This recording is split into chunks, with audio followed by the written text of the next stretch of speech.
Estão ouvindo bem?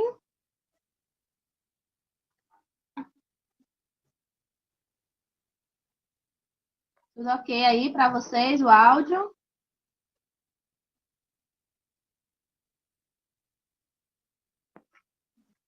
Tá tudo ótimo. Aqui, teve uma aula agora é a outra? Eu vi que a aula é às 16. Teve alguma aula às 15? Foi para os enfermeiros, a aula mais cedo. Ah, tá. Ok. Beleza, obrigada. Então, minha gente, vamos iniciar nossa aula de hoje, né? Com um horário atípico, né?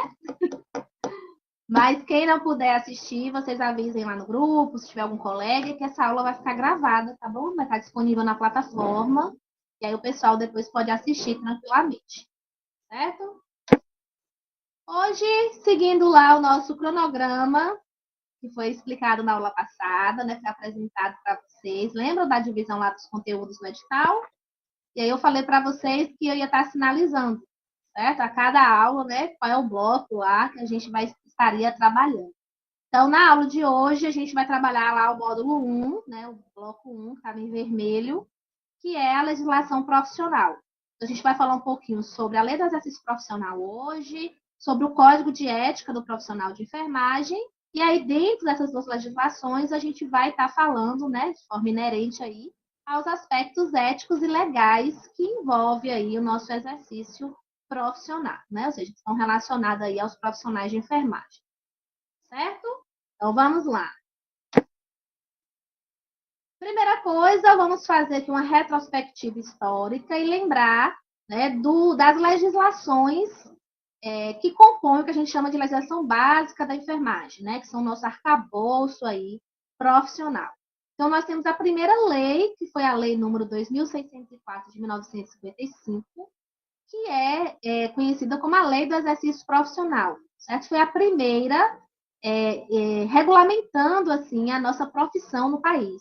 Né? Até então, a gente tinha, obviamente, ações, né, relacionadas aos cuidados aos pacientes, feito, né, pelos profissionais, mas a gente não tinha ainda institucionalizado de forma legal a profissão de enfermagem. Então, essa lei de 55, ela veio para poder regulamentar e formalizar a nossa profissão. E aí, em 61, 6 anos depois, a gente teve o decreto, que foi o decreto 50.387, que ele veio regulamentar essa lei de 55 e acrescentou, né, ao que já estava descrito nessa lei, as funções auxiliares de enfermagem. Então, ele veio definir mais, né, as categorias de enfermagem e, dentro dessas categorias, dizer aí quais seriam as atribuições desses profissionais, certo? E aí, em 73, né, 12 anos depois, a gente teve a Lei 5.905, que foi a lei que criou os conselhos, né, formalizou, né, os conselhos regionais de enfermagem. Né? E a partir daí, né, esses órgãos passaram a ter as funções primordiais de estarem aí auxiliando nessa regulamentação da profissão de enfermagem, realizando as atividades de fiscalização da nossa profissão, incluindo aí, né, as visitas, as inspeções, né, aos locais de trabalho, fazendo cumprir o nosso código de ética, inclusive aí as possíveis sanções, né, relacionadas às infrações éticas cometidas por esses profissionais, né? Mas além disso também os conselhos de enfermagem, eles ajudam aí a normatizar a nossa profissão, porque ele também emite, né, os conselhos regionais, o Conselho Federal de Enfermagem, emite pareceres, emitem portarias que auxiliam aí no desenvolvimento da nossa profissão, certo? E aí, em 86, a gente teve uma nova regulamentação daquela lei do exercício profissional, né, e do decreto, que é a 7.498, que trouxe os aspectos relacionados a esses dois instrumentos legais, mas também definiu ainda um pouco mais essas funções dos profissionais de enfermagem, né, das categorias de profissionais que compõem a enfermagem no Brasil. E nós temos, por fim, o nosso Código de Ética do Profissional de Enfermagem. Antes de 2017, nós tivemos outras resoluções, né, com outros códigos, mas a última atualização é em 2017, com a resolução COFEN número 564. é essa resolução, né, com esse código que vai ser cobrado de vocês no momento da prova, e que eu vou estar falando também nessa aula de hoje. Já temos aí algumas consultas, alguns rumores aí sobre uma nova atualização do código, mas isso ainda não foi formalizado, certo? Então, a gente ainda vai utilizar aí como base, né, para os nossos estudos, para a prova, a resolução 564. Ok? Dito isso, vamos falar um pouquinho aqui da lei, né, da Lei do Exercício Profissional, que é a 7.498, né, que foi a última atualização em termos de lei do exercício profissional, de 86. Então, a gente vai trabalhar aqui alguns pontos que são trazidos por essa lei. Primeiro ponto é em relação às categorias que compõem a enfermagem. Então, vejam que a enfermagem ela é composta por 4 categorias profissionais. O enfermeiro, né, que seria o profissional aí de nível superior, profissional de nível médio técnico, que são os técnicos de enfermagem, auxiliar de enfermagem, a gente tem uma outra categoria profissional, que são as parteiras. Cuidado para não confundir, né, com a nossa realidade atual, porque não temos mais formação profissional para auxiliar e para parteiras. Mas essas profissões ainda têm profissionais em atividade e ainda compõem a categoria de enfermagem. Okay? Então, mesmo que não tenhamos mais formação, né, para essas áreas, ainda está compondo. Nós não tivemos ainda uma atualização em relação à retirada, né, dessas categorias profissionais, até porque, como eu disse, tem profissionais que atuam ainda, né, como auxiliares e como parteiros. Ok? Outro ponto também importante que essa lei vai trazer é em relação à habilitação profissional. Então, quais são os requisitos que o profissional de enfermagem ele tem que ter para atuar, né, enquanto profissional de enfermagem no nosso país, certo? Então, a gente tem alguns requisitos básicos, que eu já vou falar para vocês, mas além desses requisitos básicos, o profissional ele tem que estar inscrito no Conselho Regional de Enfermagem, na região, né, deste conselho, que esse conselho atua e que este profissional irá trabalhar. Okay? Então, não adianta ter os outros requisitos, né, de formação profissional, mas não está inscrito. Então, obrigatoriamente, para estar habilitado para atuar no Brasil, o profissional de enfermagem tem que ter essa formação técnica e essa inscrição no Conselho Regional. Lembrando que se ele atua em regiões diferentes, por exemplo, atua em Minas e atua em São Paulo, obrigatoriamente ele tem que ter a inscrição nos 2 conselhos, no Conselho Regional de Minas Gerais e no Conselho Regional de São Paulo. Certo?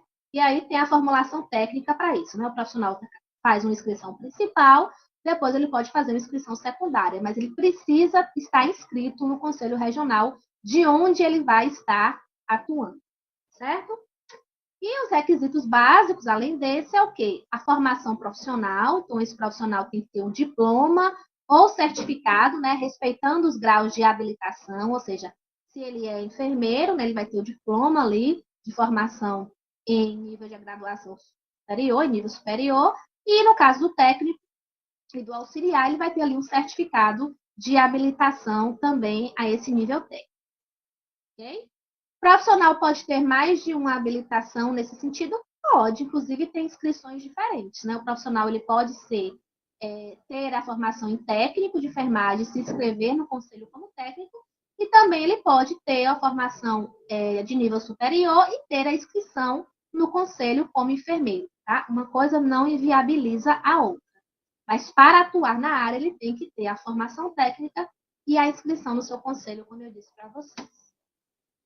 Existe uma outra condição, né, que é para os profissionais enfermeiros que queiram atuar aí na assistência ao parto. E aí, nesse caso, esse profissional enfermeiro ele tem que ter uma formação complementar com um diploma ou um certificado em obstetriz ou enfermagem obstétrica, né, que chama de enfermeira, enfermeiro obstétrico, certo? É obrigatório aí como requisito para o profissional enfermeiro atuar nessa área. Outro ponto também que essa lei vai trazer é as atribuições dos profissionais. E aqui eu foquei nessa aula nas atribuições do técnico de enfermagem, nossa aula agora para os técnicos de enfermagem. Até porque o concurso, quando cobra questões desse ponto da lei, ele cobra das atribuições ao qual o candidato esteja concorrendo àquele cargo. Né? Então, ele não vai cobrar, por exemplo, o cargo de técnico, a atribuição do enfermeiro, e vice-versa. Certo? Mas saibam que a lei ela vai trazer as atribuições de todas as categorias. A lei vai trazer atribuições do enfermeiro, do técnico, do auxiliar, da obstetriz, certo? Mas aqui nós vamos focar nas atribuições do técnico de enfermagem. Então, aqui a lei vai trazer como atribuições a participação desse profissional na programação da assistência de enfermagem, né? Nos locais aí onde ele vai estar atuando, a execução de ações assistenciais de enfermagem, então os cuidados ali de enfermagem, né? O técnico está habilitado a exercer alguns cuidados de enfermagem, exceto aqueles cuidados que são privativos do enfermeiro, ou seja, que são exclusivos do enfermeiro. E a Estela, quais são esses cuidados? A lei ela vai trazer. Ela vai descrever também quais são os cuidados que são privativos ao enfermeiro. Se caso, sendo privativo, automaticamente o técnico ele não pode realizar. Mesmo que ele saiba que ele trabalhe no serviço há muito tempo, ele não vai ter competência técnica e legal para exercer esse cuidado. Ok? Ah, mas na prática não é assim. Na prática eu vejo outra coisa. A gente trabalha o que está na lei. Vai ser cobrado de vocês o que está na lei. O cuidado para, na hora da prova, não imaginar, né, o que vê na realidade, que infelizmente nem sempre é o ideal, é o que deve ser feito, e aí vocês se confundirem e marcarem a alternativa errada por conta disso. Tá bom? Outra função, outra atribuição do técnico de enfermagem é participar da orientação e da supervisão do trabalho de enfermagem, lembrando que é em grau auxiliar, porque quem faz a supervisão direta da assistência de enfermagem, da equipe de enfermagem, é o enfermeiro. Mas o técnico, ele pode sim participar ali, né, dessa supervisão de forma auxiliando, né, ou auxiliar o enfermeiro na execução dessa atividade. Cuidado para também não ser uma pegadinha nesse sentido. E, por último, participar da equipe de saúde, né? E das atividades que são desenvolvidas pela equipe de saúde e que sejam de competência do técnico, né? Sem estar realizando as atividades que sejam exclusivas do enfermeiro. Por exemplo, atividade de educação e saúde, né? São atividades são comuns à equipe de saúde que o técnico de enfermagem também pode estar realizando sem nenhum problema, ok? Sem nenhuma implicação. Outro ponto que eu quero chamar a atenção para vocês é a questão do piso salarial da enfermagem. Na lei de 86, isso não estava descrito, né? Nós demoramos muito tempo para ter esse piso salarial formalizado, né? Regulamentado. Então, ele foi regulamentado a partir de 2022. Né? Temos aí praticamente 3 anos, né? Através da lei 14.434. Okay? Então, ele foi incluído esse tópico, né, na nossa legislação, mas lembrando que a lei em si, ela vai ter uma numeração específica, que é essa que eu acabei de falar para vocês. Certo? E aí, o que é que diz o piso salarial, essa lei, né, sobre o piso salarial da enfermagem? Ela vai definir os valores que devem ser pagos, né, os valores basais para as categorias de enfermagem, lembrando que é um valor base. Então, o profissional ele pode sim receber um valor maior que esse, a depender da atividade que exerça, do setor que exerça, das gratificações, certo? Esse valor pode variar. Que também esse valor ele é atrelado a uma carga horária semanal. Então, se o profissional ele trabalha em uma carga horária menor semanal, esse valor ele vai também ser diferente, porque vai estar atrelado ali, vai ser proporcional à carga horária de trabalho que esse técnico exerça. Tá? Então, tenha atenção também com relação a isso. Mas, em termos de valores, a lei estipulou o valor de base, né, de remuneração mensal de 4.750 para enfermeiros, e a partir deste valor para enfermeiros, a lei estipulou que 70% desse valor seria, então, a remuneração para o técnico de enfermagem, e 50% desse valor será a remuneração para o auxiliar de enfermagem e para a parteira. Né? Lembrando que esses profissionais eles têm que estar devidamente contratados, né, para exercer essas funções e está exercendo as funções de enfermagem, né? Porque também é outra dúvida que às vezes surge, né? Ah, eu sou técnico, tenho que receber, mas você foi contratado como técnico, está exercendo atividade de técnico, porque só eu ter a formação não me garante receber a remuneração. Eu posso estar em outra função, exercendo uma outra atividade, né? É porque tem pessoas que têm mais de uma formação, certo? Aqui tem que estar profissional para ser garantido esse direito dessa remuneração, ele tem que ser contratado como tal categoria profissional e também exercer as atividades inerentes a essa profissão. Ok? Outra atualização também, outra inclusão, é em relação aos locais de repouso, né, chamados locais de descanso, ou também chamado de conforto, né, dos profissionais de saúde, nesse caso, incluindo aí os profissionais de enfermagem. E aí foi estabelecido isso, foi regulamentado em 2023, através da Lei 14.602. E aí, o que que essa lei vai trazer, né, de pontos importantes em relação à questão do repouso? Então, ela vai trazer que esse local de descanso, de repouso, deve ser destinado especificamente aos profissionais de enfermagem. Então, mesmo que tenha outros profissionais ali, né, trabalhando naquele serviço, médicos, fisioterapeutas, fonoaudiólogos, mas deve ter um local de repouso específico para os profissionais de enfermagem. E aí, quando eu falo profissionais de enfermagem, estou falando toda a categoria de enfermagem. Então, não tem que ter um local específico para o enfermeiro, específico para o técnico, específico para auxiliar. Não é isso que a lei traz. É um local para os profissionais de enfermagem. Ok? Também a lei vai trazer que esses locais devem ser arejados, né? Tem que ter também um mobiliário adequado, né? Esse descanso, camas, colchões, certo?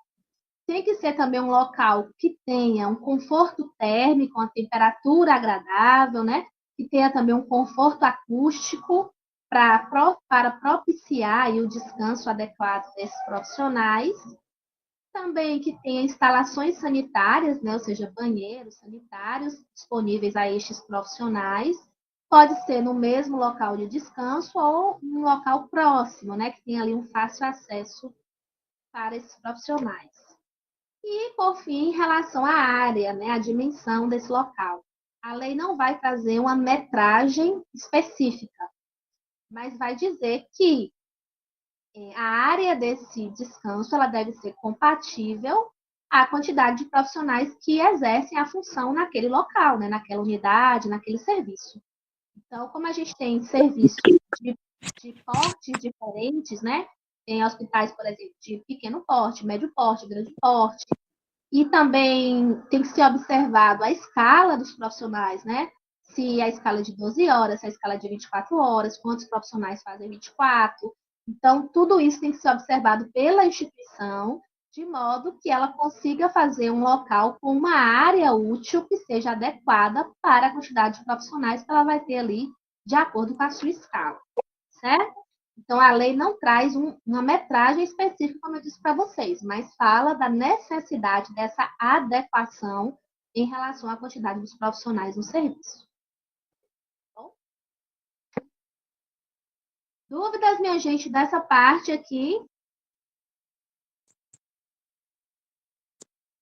Da lei do exercício profissional. Depois, quem quiser, pode dar uma lida, tá? Só pesquisar a lei do exercício. Claro que aqui eu trouxe os pontos principais de forma resumida, mas a lei, né, é de fácil leitura, fácil compreensão. Se vocês tiverem interesse, né, é interessante também vocês darem uma olhadinha na lei depois, tá bom? Mas ficar alguma dúvida em relação a esses pontos? Sim ou não? Para podermos avançar aqui para o código. Tudo ok? Se vocês ficarem em silêncio, gente, eu vou entender que tá tudo ok. Vou seguindo, viu? Vou seguir, então. E aí, minha gente, falando agora, né, do nosso Código de Ética Profissional, como eu disse para vocês, que está lá na resolução COFIN número 564 de 2017, o nosso código ele vai ser dividido, certo, em 6 partes, certo? Nós temos aí os princípios fundamentais, que inclusive ele vai fazer uma retrospectiva da lei da exercício profissional, do decreto, é bem interessante a leitura.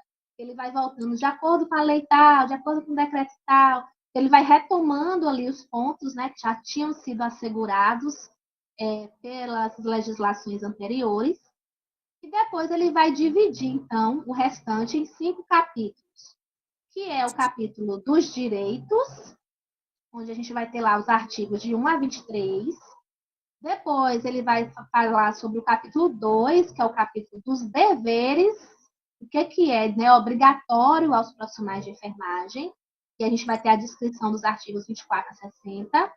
Temos o capítulo 3, que é o capítulo das proibições, que vai ter aí, né, dos 61 artigos, né, dos 61 ao 102.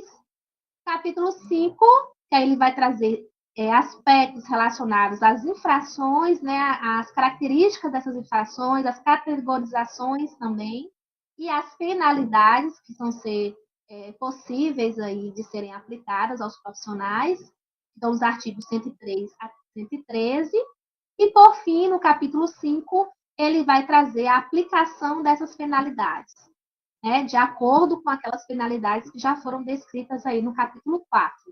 Nós temos aí cinco artigos, né, que vão agrupar aí as penalidades, que são os artigos 114 a 119. Ok? Tenho que gravar esses artigos, essa numeração? Não, mas a distribuição dos capítulos sim, porque eu já vi questão de concurso perguntando sobre essa divisão, certo? Então, lembrar, né, que é dividido em direitos, deveres, proibições, infrações e penalidades e aplicação de penalidades. Ok? Mas vamos falar aqui um pouquinho de cada capítulo desse. Obviamente, gente, não tinha como aqui a gente falar do código inteiro, né? Não daria conta nessa aula. Então, o que eu fiz? Eu vou trazer para vocês aqueles artigos e aqueles pontos que são mais recorrentes nos concursos, né? Que a gente costuma ver questões, né, trabalhando esses artigos e esses conteúdos. Mas é importante, não só para o concurso, mas para a vida profissional de vocês, que vocês leiam, que vocês conheçam o código de vocês, né? O nosso código. Então, mesmo que eu não grave, obviamente eu também não gravo a numeração de todos os artigos. E olha que eu já trabalho com isso já faz uns anos. Mas eu tenho pelo menos uma noção. Então, quando acontece uma situação no ambiente de trabalho, eu consigo lembrar. Eu falo, ó, isso aqui está no código. E é só eu voltar, revisitar, ler novamente, né? Inclusive, o nosso código tem que estar às nossas mãos. Se você não tem ele impresso, você pode salvar ele no seu celular. Então, é um material de consulta, realmente, para a nossa vida profissional. Então, assim, o importante é que vocês saibam, tenham pelo menos uma noção do que tem no nosso código, que nos protege e que também nos limita, né? Estabelece ali os limites que até onde a gente pode ir, para a gente não se prejudicar e não prejudicar também o paciente, o familiar, certo? Então, isso é muito importante. Mas vamos lá, então, né? De acordo com o que eu falei para vocês, vamos falar um pouquinho de cada capítulo desse. Capítulo 1, que é o capítulo dos direitos, eu separei aqui alguns artigos. É muito bom a gente falar de direito, né? Geralmente a gente é cobrado, né, nos deveres, mas é importante que a gente reconheça os nossos direitos. Porque se a gente sabe o que é direito, a gente pode cobrar que esse direito seja garantido, né? Agora, se eu não sei o que é meu direito, aí cada um pode dizer o que quiser para mim, né? Pode me colocar em qualquer situação que eu possa até aceitar, porque eu não sei, né, se isso é direito meu ou não. Então, como é que eu vou me negar, né? Então, é importante que a gente conheça os nossos direitos. Então, o artigo 1 vai trazer o seguinte, que é direito de qualquer profissional de enfermagem exercer a enfermagem com liberdade, né, com segurança técnica, segurança científica, né, que a gente vai ter aí conforme conhecimento que a gente for adquirindo, segurança ambiental, então ter um ambiente que nos garanta uma segurança para exercer a enfermagem, autonomia e ser tratado sem discriminação de qualquer natureza, segundo os princípios e pressupostos legais, éticos e dos direitos humanos. O artigo 2 vai trazer que também é nosso direito exercer as atividades, né, de enfermagem, respeitada aí, né, a competência de cada categoria da enfermagem, mas exercer essas atividades em locais de trabalho que sejam livres de riscos a nós, profissionais de enfermagem, em locais que sejam livres de danos e também locais que sejam livres de violência física e violência psicológica, né? À saúde do trabalhador. E que tenha respeito à dignidade humana e à proteção dos direitos dos profissionais de enfermagem. Artigo 21. Coloquei aqui também a nossa realidade hoje. É direito de enfermagem negar-se a ser filmado, fotografado e exposto em mídias sociais durante o desempenho de suas atividades profissionais. Então, vejam que hoje todo mundo está com o celular na mão. Então, assim, você está exercendo a sua função, está ali no devido ambiente de trabalho, exercendo aquela função ali, né, de técnico de enfermagem, você pode sim se negar, você não é obrigado a deixar que você seja filmado, que você seja fotografado, que essa pessoa depois publique essa foto, essa filmagem numa rede social, certo? Inclusive, isso pode dar processo, você pode processar a pessoa, processar a empresa, certo? Porque você está garantido no seu código que você exercendo a sua profissão, você pode se recusar a ser exposto dessa maneira. Okay? Artigo 22. Recusar-se a executar atividades que não sejam de sua competência técnica, científica, ética e legal, ou que não ofereçam segurança ao profissional, à pessoa, à família e à coletividade. Então, minha gente, quer dizer, Estela, que eu não sou obrigada a fazer algo que eu não saiba, que eu não tenha segurança, que eu não tenha competência? Sim. Agora, recusar-se não significa deixar o paciente à deriva. Então, assim, eu posso me recusar porque eu sei que eu não tenho experiência, não estou segura, eu posso ali, né, causar até um dano ao paciente se eu insistir, mas eu tenho que informar, né, no caso técnico, informar a enfermeira, que essa enfermeira vai, ou ela mesma realizar aquele procedimento, ou procurar um outro técnico que faça esse procedimento, que o paciente não pode ficar desassistido, certo?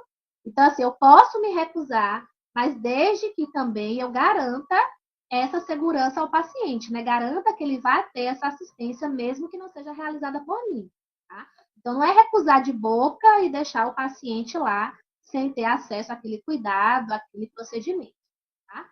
Fazer a coisa com responsabilidade também. Tá bom? Artigo 24. Exercer a profissão com justiça, com compromisso, equidade, resolutividade, dignidade, competência, responsabilidade, honestidade e lealdade. Aí a gente já está entrando aqui no capítulo 2 dos deveres. Diga, Ana Maria, você colocou Estela? Passou rápido a pergunta, eu não consegui ler.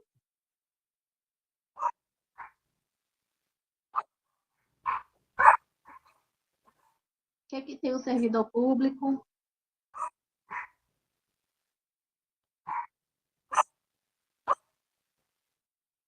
Pronto. Qualquer pessoa, qualquer profissional de enfermagem, o código não vai trazer que seja público ou seja privado. O profissional de enfermagem, ele tem os direitos reservados em qualquer ambiente que ele esteja exercendo a enfermagem. Agora sim, vamos ter cuidado, porque quando eu falo, né, filmar, expor, a gente tem que ver, tem que analisar qual é esse tipo de filmagem. Você está falando de um hospital, por exemplo, que tem um circuito de filmagem interno, é isso? Porque se for isso, não é esse tipo de filmagem que eu estou falando. Ali é um local, até por questão de segurança dos profissionais de enfermagem, né? Então, aquela instituição, ela estabelece aquele equipamento ali de filmagem. O objetivo não deve ser a fiscalização dos profissionais, né? Deve ser ali para a segurança mesmo da própria instituição e todos estão cientes daquela filmagem. Obviamente, tem locais específicos que não pode ter uma câmera, tipo banheiro, conforto, essas coisas, tá? Mas, assim, de maneira geral, os profissionais estão cientes e é uma filmagem institucional que não vai expor este profissional e que o objetivo dessa filmagem é de ciência de todos e de acordo de todos, porque se você aceitou trabalhar naquela instituição, você deve estar ciente de que aquele ambiente tem alguns locais que são que tem uma filmagem e que você, no momento que você aceitou, você está de acordo com essa filmagem, certo? E isso é um ponto. Agora, esse negar-se a ser filmado que eu estou falando do código, ele se aplica, por exemplo, a filmagens fora deste contexto. Então, às vezes, você está ali numa situação atendendo o paciente chega com o celular, familiar chega com o celular, quer filmar o procedimento, quer gravar ali uma consulta, certo? E depois pode utilizar esses áudios para publicar em rede social, em jornal, enfim. Esse tipo de filmagem não é uma filmagem autorizada, né, pelo profissional de enfermagem. Então, você pode se negar, você não autorizou. Agora, se você autorizar, o paciente falar, olha, eu vou deixar esse celular aqui gravando. A instituição permite a gravação. Você também autoriza, não tem problema algum. A gente está falando de situações em que essa filmagem ela não é autorizada. Nem previamente, nem no momento. Às vezes o profissional nem sabe que está sendo filmado, nem foi perguntado, né? Se aceita aquela filmagem, aquela foto. Aí, nesse caso, você pode se negar. Eu esclareci mais ou menos o contexto. Se não for isso, depois você me fala, bota aqui, tá? Se eu entendi. Falando dos deveres, então, gente, que é o capítulo 2. Então, a gente falou de alguns direitos, agora o que nos é de obrigação, né? Qual é o nosso dever. Então, no exercício da nossa profissão, independente do local que a gente esteja, do campo, né, da enfermagem, se é UTI, se é por saúde, independente disso, onde a gente estiver exercendo a atividade de enfermagem, a gente tem que exercer com justiça, com compromisso, certo? Com equidade, lembra? Resolutividade, dignidade, competência, responsabilidade, honestidade e lealdade. Ok? Artigo 25. Nossas atividades profissionais, elas devem estar sempre. Pronto, Marisa. Nesse caso, você pode se recusar. Se você quiser aceitar, não tem problema. Se a instituição aceita, tem instituição que não aceita. Mas se a instituição não aceita e você também se recusa, ele não pode te filmar, não, tá bom? Artigo 25. Então, nossas atividades elas devem ser fundamentadas, né, no direito, nas relações, né? Relações entre profissionais, relações entre você e a gestão, relações entre você e os pacientes, os familiares. Então, essas relações elas devem estar fundamentadas no direito de cada um, né? Na prudência, no respeito, na solidariedade e na diversidade de opinião e posição ideológica. Né? Então, a gente tem que haver essa consideração, essa ponderação e esse respeito aí nas crenças e valores de cada um. Tanto de você para com as outras pessoas, quanto das outras pessoas para com você. Certo? Artigo 26. Que é esse aí, conhecer, cumprir e fazer cumprir o Código de Ética dos Profissionais de Enfermagem e os demais normativos, né? Portarias, pareceres, legislações do sistema COFEN, Conselhos Regionais de Enfermagem. Gente, isso aqui é crucial. O que quer dizer isso, Estela? Quer dizer que em nenhum momento da sua vida profissional você pode usar uma desculpa de eu não sabia que isso estava no código. Eu não sabia que eu não podia fazer isso. Ah, nunca ninguém me disse que isso era meu dever. Por quê? Porque o próprio código está trazendo que é dever de todo profissional de enfermagem conhecer o seu código e não só conhecer, mas cumprir e fazer cumprir tudo que está descrito no código. Então, tenham muito cuidado, né, no exercício da profissão, porque achando que você usando essas palavras, né, essas frases que eu acabei de falar, que isso justifica erros, infrações, porque não justifica. O desconhecimento não justifica. O próprio código está dizendo que é seu dever conhecer o seu próprio código de ética. Ok? Dentro desse capítulo dos deveres, nós temos outros artigos, tá? Mas ficaria muito extenso. Eu trouxe só alguns pontos aqui, alguns temas que esses artigos vão falar. Então, nós temos artigos relacionados à inscrição, né, à habilitação no Conselho Regional de Enfermagem, no COREN. Então, os artigos vão falar sobre a obrigatoriedade de inscrição do profissional, né, no conselho, ratificando aí, né, o que a gente viu desde da lei do exercício profissional, né, que é preciso estar inscrito para poder trabalhar, né, para estar habilitado a exercer a enfermagem no Brasil. Então, o código vai trazer isso como dever do profissional de enfermagem, essa inscrição. Manter atualizados os dados cadastrais, certo? Aqueles dados que você deixou registrado lá no seu conselho, de endereço, de telefone, de e-mail, tem que estar atualizados. Essa é a obrigação do profissional, certo? Atualizar. Então, se você trocou de número, mudou de cidade, enfim, mudou de e-mail, tem que atualizar. E as obrigações financeiras, né? Então, a inscrição, ela tem ali um pressuposto de remuneração, né, que chama de anuidade. Essa anuidade, como o próprio nome está dizendo, né, todo ano, o profissional de enfermagem ele tem que fazer essa quitação aí com o seu conselho regional. Então, cada categoria da enfermagem tem um valor e esse valor deve ser pago de forma anual. Temos aí artigos relacionados à questão da assinatura e a posição de carimbo. Então, a obrigatoriedade de que todos os registros sejam feitos pelos profissionais de enfermagem tem que ser assinados e carimbados. Essa assinatura ela pode ser digital, certo? E aí, né, tem todo o trâmite aí de formalização, né, nas instituições dessa assinatura digital. Quando os serviços não têm essa assinatura digital, o profissional ele deve, né, estar ali colocando essa assinatura e se identificando enquanto profissional. E o que significa se identificar enquanto profissional? Você tem que deixar registrado o seu número, né, aquele número do seu registro profissional, que é um número individual, né, cada um tem o seu. Esse número está atrelado ali à unidade federativa, né? Então, se é na Bahia, se é em Minas, se é São Paulo, enfim.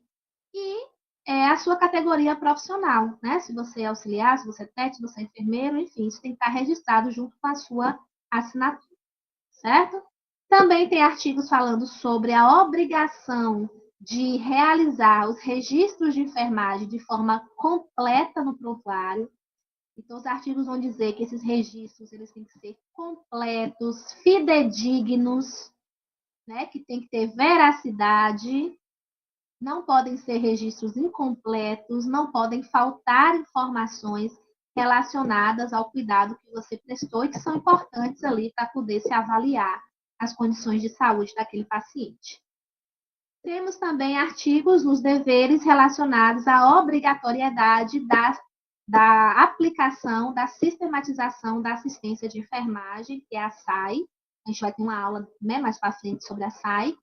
E aí, cada profissional ele vai ter que aplicar e registrar aquelas etapas que são pertinentes a ele. Então, o enfermeiro tem aquelas etapas, o técnico vai ter algumas etapas que são específicas dele, né, dentro dessa sistematização, que é composta por 5 etapas. E aí, o profissional, além da instituição estar tendo a sistematização, o próprio profissional ele tem que deixar isso bem registrado, né? De que esteja ali realizando as etapas que são pertinentes a ele. Isso é dever, tá? Outros assuntos também que vão estar presentes aí nos artigos dos deveres, nesse capítulo, esclarecimento sobre assistência de enfermagem, então dizendo que é dever do profissional esclarecer ao paciente, né? As informações relacionadas aos cuidados que ele vai estar realizando com o paciente, por exemplo, as condições de saúde desse paciente, então deixar ele, né, esclarecido, informado das suas condições de saúde e do que vai ser realizado com ele. Inclusive, respeitando a autonomia do paciente, certo?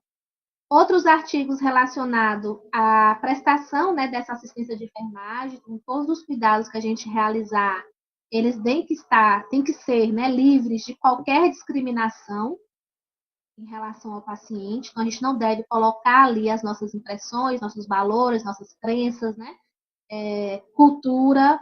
Então, isso tudo tem que ser respeitado, nem as nossas, e também respeitar aquelas advindas do paciente.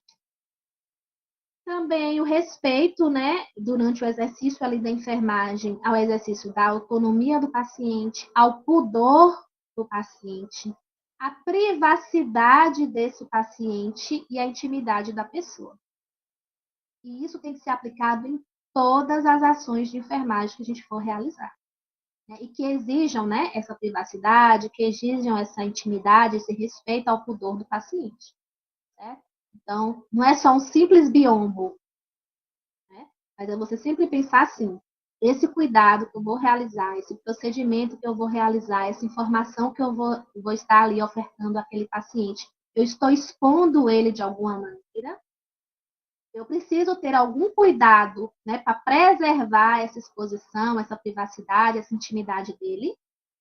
Se sim, é minha obrigação fazer isso e tomar as medidas necessárias. Okay?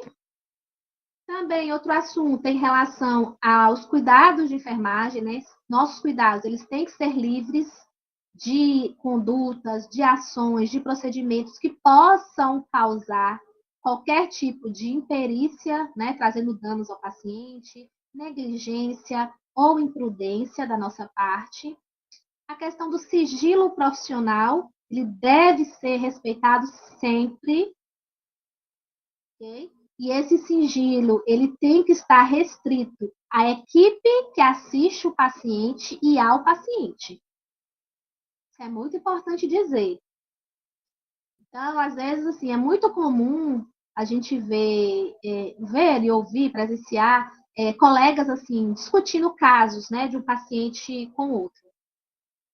Ah, mas a gente é tudo profissional de saúde. Ah, mas eu estava com ele na semana passada. Enfim, as informações relacionadas ao paciente só devem ser compartilhadas com os profissionais que estejam em assistência com ele no momento, certo? Não devo compartilhar com outros profissionais. E só quem deve ter essa informação é o paciente, a não ser que esse paciente esteja impossibilitado, né? Seja uma criança, esteja ali inconsciente, esse paciente esteja em uma situação de um transtorno psiquiátrico, né, que afete a cognição, enfim, ele não tenha condições de tomar decisões por ele mesmo, e neste caso, essas informações serão compartilhadas com o responsável legal por esse paciente. Fora isso, o paciente tem autonomia para dizer, olha, eu não quero que a minha família saiba, por exemplo, de determinado cuidado, de determinada informação. Isso é manter o sigilo profissional. E esse sigilo, ele só é quebrado, entre aspas, por determinação judicial, né? Que o juiz pode ter acesso a prontuários do paciente, né? Em determinadas situações legais. Alguém levantou a mão, é dúvida?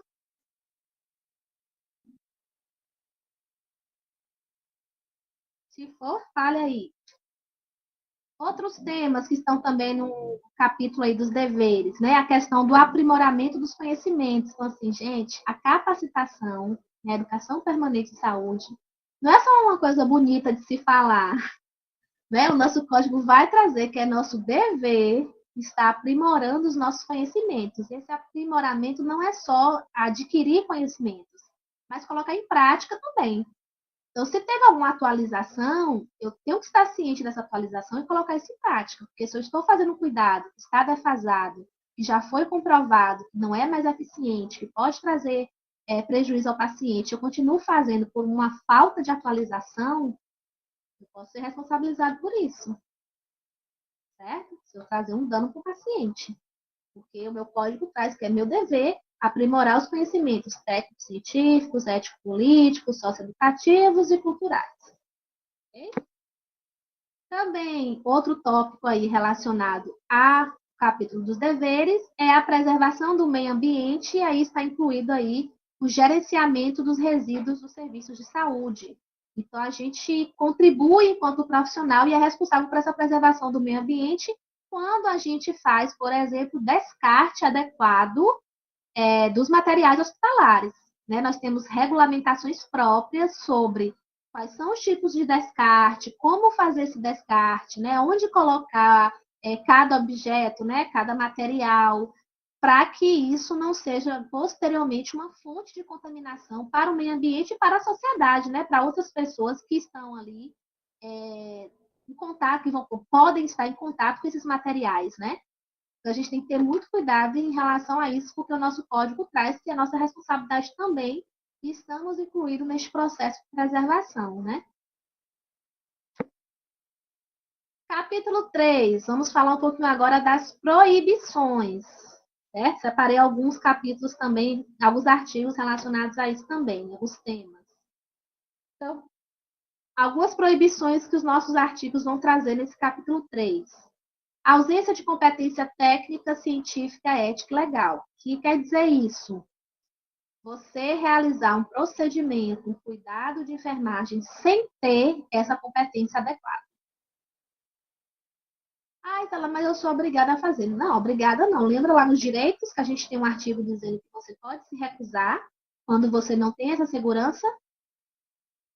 Se você não sabe desse direito, ou se você, né, ou se você sabe, mas resolve ignorar por outras razões, e você assume esse risco, faz um procedimento, faz um cuidado, onde você não tem essa competência, seja ela técnica, né, falta de prática, medo de habilidade, seja competência científica, por falta de conhecimento mesmo, seja competência ética e legal, ou seja, você não estava habilitado. Por exemplo, é um procedimento que é do enfermeiro e o técnico está fazendo, então você não tem habilidade ética e legal para fazer, né? Então, seja por qualquer ausência de uma dessas competências, se você resolve fazer assumindo o risco, você também vai assumir as penalidades referentes a isso. Ok? Então, tenho muito cuidado em relação a isso. Outro tema aí dos artigos relacionados às proibições. Também realizar assistência de enfermagem, cuidados de enfermagem, sem que você tenha segurança, tanto com segurança relacionada a você. Eu, enquanto profissional, acho que eu não tenho competência técnica, não tenho competência científica, não tenho competência ética e legal. Ou eu não tenho segurança em relação ao paciente, à condição clínica dele. Eu não tenho segurança quanto à família, eu acho que eu estou exposta de alguma maneira. Não tenho segurança em relação à coletividade, por exemplo, estou num ambiente onde tem muitas pessoas, eu acho que eu não tenho essa segurança para realizar essa assistência. Seja por qualquer motivo desse, mesmo assim você assume o risco, você também pode ser responsabilizado por ter assumido esse risco, sendo que você poderia se recusar a fazê-lo, certo? Lembrando sempre, recusar a fazer não significa deixar o paciente ou outras pessoas desassistidas. Também é proibido ao profissional de enfermagem realizar, promover, né, praticar, ser conivente com qualquer tipo de violência, né? E essa violência pode ser contra a pessoa. Sempre que tiver pessoa, gente, no código, vocês lembrem de paciente, tá? A pessoa se refere ao paciente, à pessoa que você está cuidando.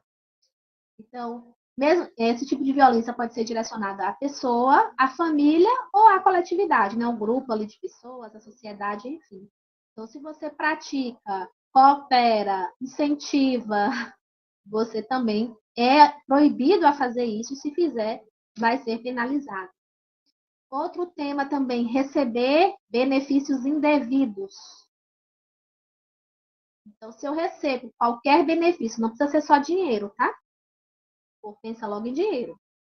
Pode ser dinheiro, pode ser uma promoção, pode ser um mimo, um presente, qualquer situação ou coisa que você tenha uma vantagem e que você aceite essa vantagem porque você fez algo, né, de forma indevida, favoreceu um paciente, favoreceu alguém, coisas que não são de sua competência, ou que você não deveria fazer. Então, sendo enquadrado nessas condições, né, vai se encaixar aí como um recebimento indevido de benefício, e nesse caso você também vai responder.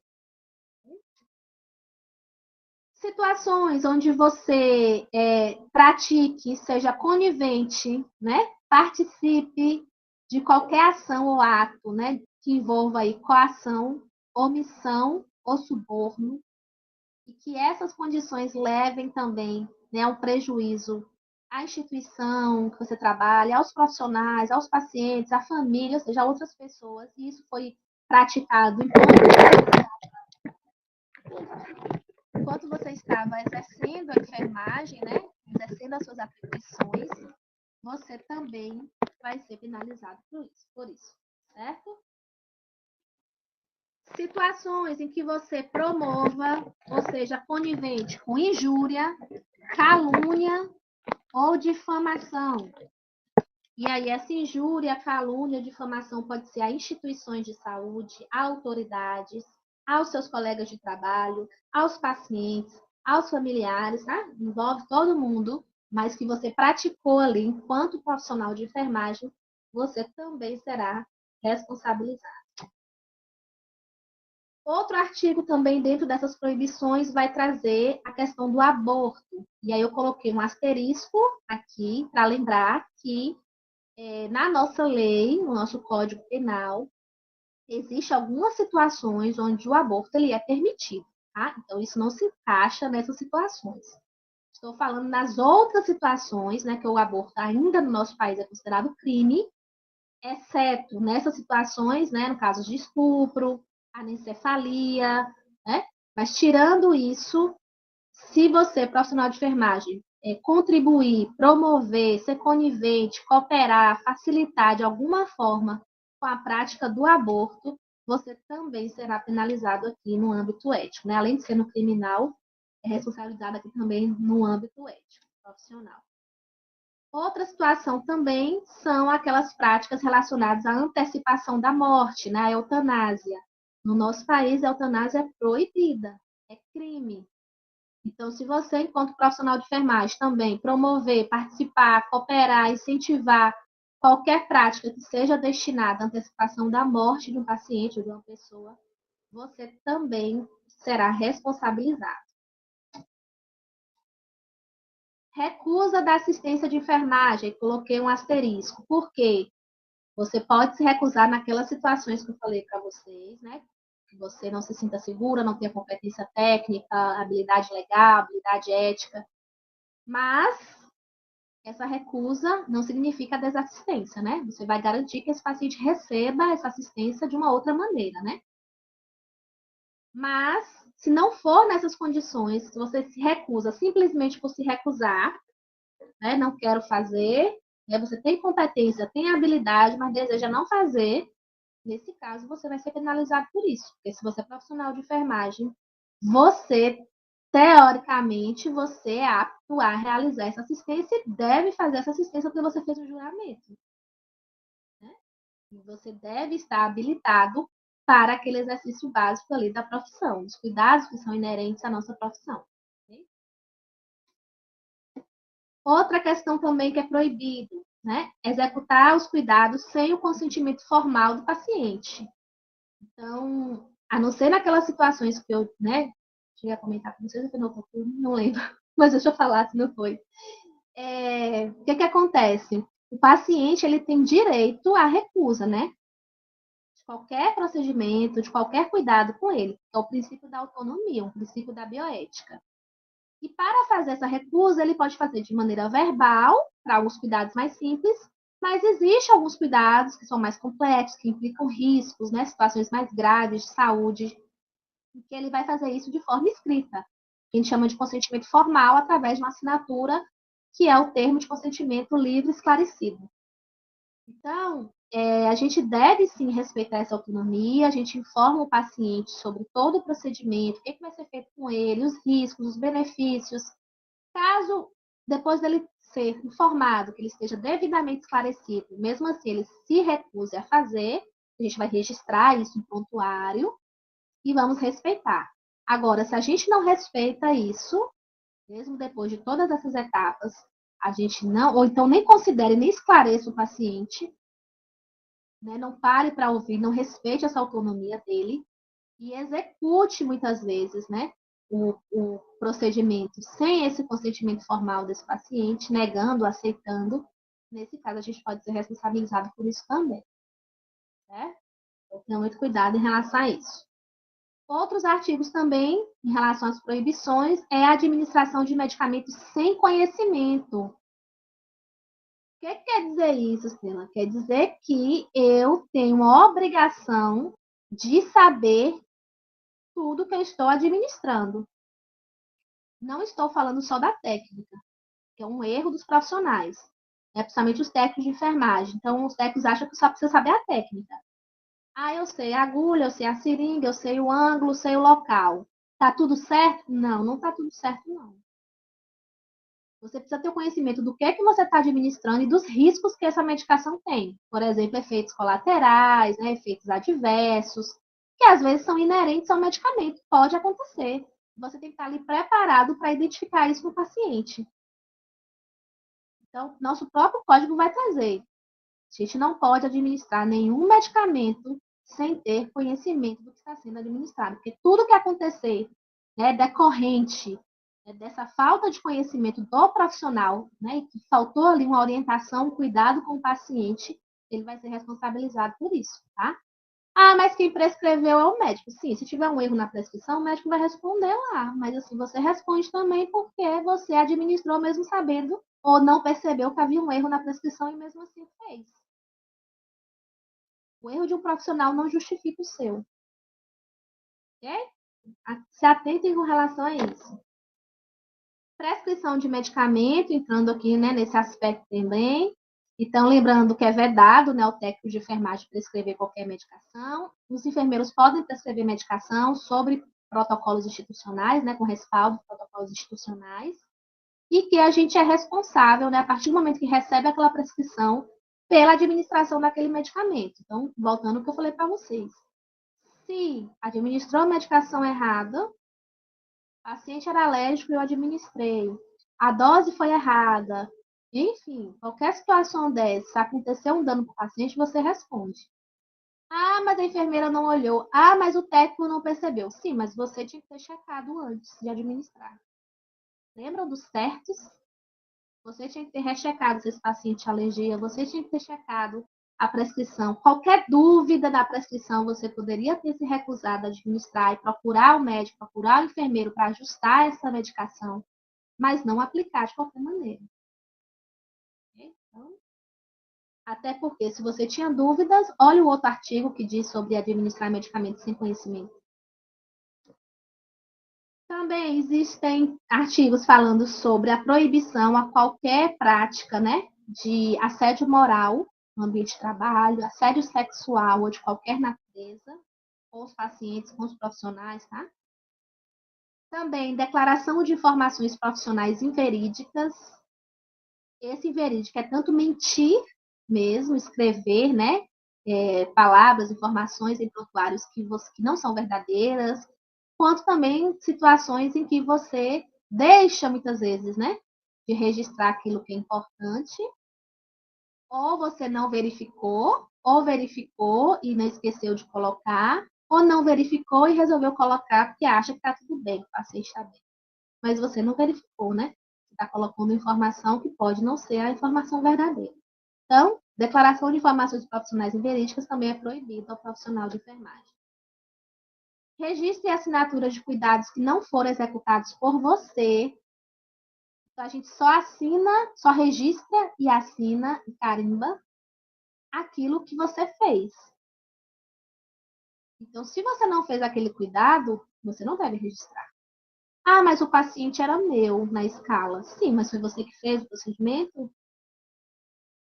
Não, foi minha colega. Então, é sua colega que tem que registrar no prontuário dele, aquele horário, aquela data, aquele horário, o que ela fez. Se você registrar o que você não fez, você vai ser responsabilizado por isso. Registro de informações incompletas no prontuário, imprecisas ou inverídicas.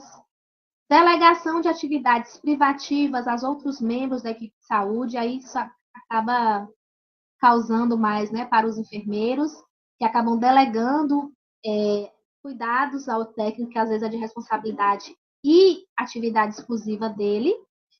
Mas não se enganem que nesse caso respondem os dois, tá?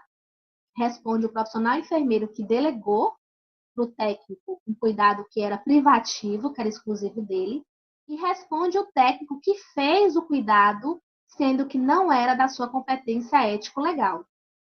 Ah, Estela, mas eu trabalho há anos no serviço, eu já fiz várias vezes. Ah, eu sei fazer. Não importa. A lei do exercício profissional disse, ou alguma norma, né, regulamentação disse, que era a função do técnico de enfermagem fazer esse procedimento? Não, não disse. Ela disse que era do enfermeiro. Então, se você aceitou, você também vai responder. Ok?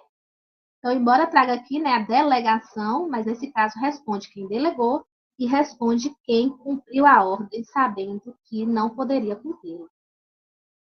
Ah, mas eu desconhecia, eu não sabia que eu não podia fazer. Olha a infração do outro artigo do dever, você deveria saber, porque é dever do profissional de enfermagem conhecer, cumprir e fazer cumprir tanto o código quanto as outras normativas e legislações.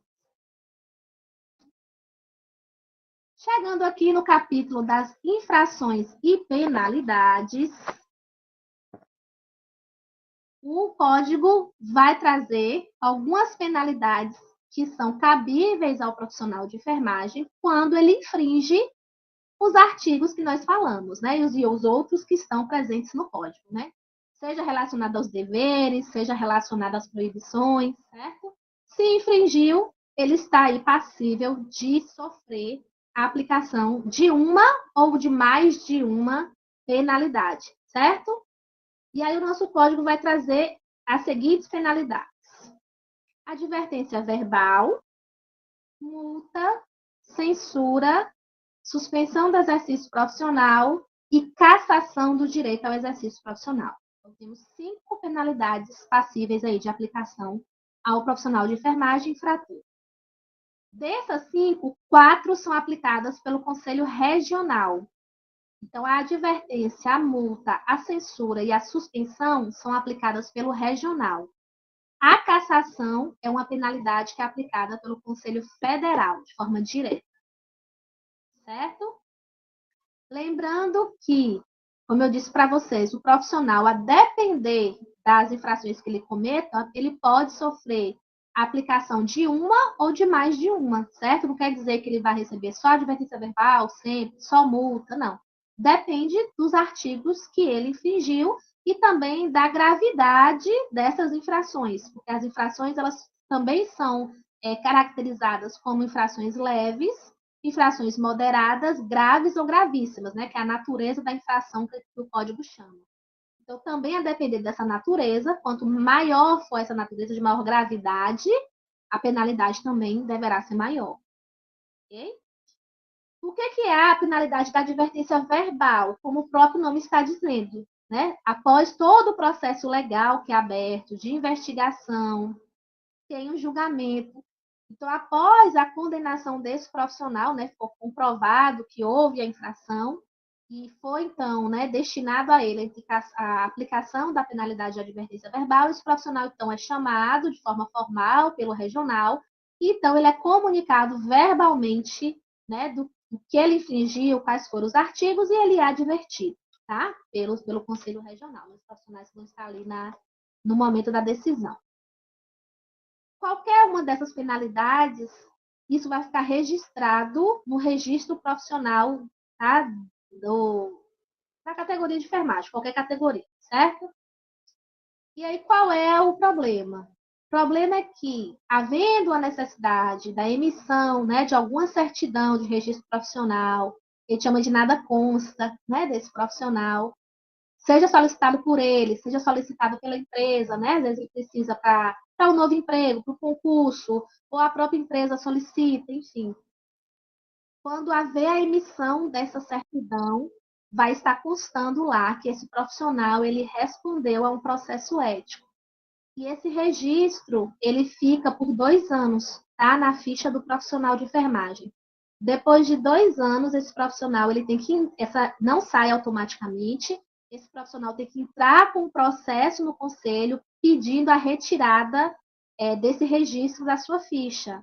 E aí é avaliado novamente esse processo para ver se durante esses 2 anos esse profissional não cometeu outras infrações, teve bom exercício da profissão. Então, isso é avaliado e aí depois, sendo acatado, é retirado do registro. Mas pelo menos ficam aí 2 anos, tá? No registro profissional. Qualquer uma dessas penalidades, e exceto pode ser um tempo maior, no caso de cassação, pode ficar um tempo até maior, mas eu já falo aí qual o tempo, né? Quando a gente for falar da cassação.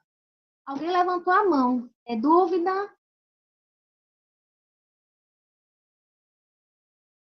Professora, boa Sim, tarde, tudo bem? tudo bem. A minha dúvida é a seguinte: a administração de sangue, ela é competente ao enfermeiro ou ao técnico? Pode ser competência dos dois. Agora, o técnico ele tem que ter habilidade para isso. Entra dentro daquele artigo que eu falei para você de competência técnica. Se ele foi capacitado a fazer essa administração, ele pode realizar, né? Desde que esse paciente não seja um paciente grave. porque cuidados diretos a pacientes graves é de responsabilidade do profissional enfermeiro. Às vezes, tem instituição que já tem um protocolo. Aí tem instituição que já diz no protocolo quem é que vai administrar, se é o técnico ou se é o enfermeiro. Então, assim, varia muito essa questão, tem que se observar. É porque eu trabalhei num hospital que teve uma vez que uma criança estava precisando de uma transfusão de sangue, só que quem fez a transfusão foram duas técnicas. E até onde eu sabia, isso era de competência do enfermeiro. Mas as meninas foram chamadas depois na direção e corrigidas as técnicas, mas não vi a enfermeira sendo corrigida, porque, na verdade, quem delegou a função para elas foram a enfermeira. Vamos lá. Duas observações. Primeiro, como eu falei, tem instituição que ele tem no seu protocolo a liberação para o técnico realizar, subentende-se que houve uma capacitação para isso, né? Prévia, para que o técnico possa fazer. Não havendo essas situações, é um serviço que, né, não tem nenhuma indicação nesse sentido, aí a responsabilidade é do enfermeiro fazer, porque existem riscos, né, associados à administração de hemoderivados. E aí o profissional enfermeiro, na prática, de forma mais imediata, é o profissional que teria mais condições de avaliar esses riscos, né, e de intervir, de identificar, né, possíveis ocorrências. Mas, como eu falei, existe essa situação. Às vezes a própria instituição já tem uma dinâmica diferente, mas aí vai ter uma indicação de habilitação, né, de aperfeiçoamento antes a esses profissionais. Pelo que você falou, e a instituição não tinha nenhum registro em relação a isso, né, de protocolo institucional, de capacitação. Aí, nesse caso, a obrigação da administração seria do enfermeiro mesmo, o profissional mais habilitado a realizar esse procedimento. Primeira observação.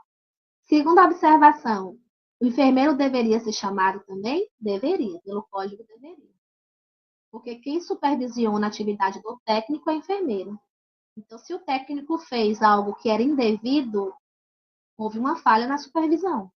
Mesmo que ele diga que não autorizou, né, mas mesmo que ele diga isso, ele não supervisionou. Houve uma falha. E aí ele deveria também ser chamado. É a mesma, se houve alguma penalidade administrativa, enfim, deve ser a mesma, aí vai se ponderar a situação, né? Cada situação é uma. Mas que também ele deveria ter sido chamado, pelo menos advertido, deveria, não só o técnico. Claro que o técnico tem uma responsabilidade porque ele deveria se recusar, e mesmo assim ele foi e fez. Mas o enfermeiro também, porque no mínimo houve falha na supervisão. Certo? Porque as meninas, no caso que eu lembro, elas foram, fizeram, mas a enfermeira em hora nenhuma estava perto delas, olhando. Tanto que eu cheguei perto delas e perguntei para elas se aquilo era realmente função de técnico, porque eu tinha formado, tinha pouco tempo, e a professora era enfermeira na época que eu fiz o curso, e ela falou comigo que transfusão de sangue, em hipótese alguma, técnico faz mais devido à nova lei, que o técnico não faria mais essa função. Como eu já expliquei, né? Mas do jeito que você falou e a descrição, já que não tinha nenhum protocolo institucional e as minas estavam lá fazendo sem supervisão nenhuma, e sem autorização, né?